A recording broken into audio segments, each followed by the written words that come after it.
हो सिंगार का के रूपवा सजौले बानी सुनी ना ये मोर सजनवा। अरे तोहरी से चमकेला माथे के सिंदूरवा तोहरे से जिंदगी आंजोर हो।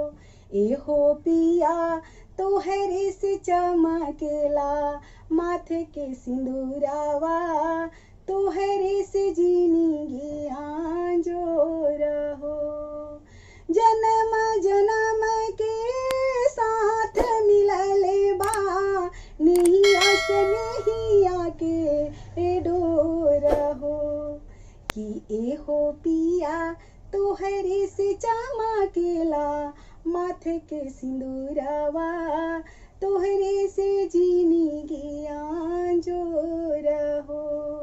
कि एहो पिया तोहरे से चमकेला माथे के सिंदूरवा जिंदगी भइल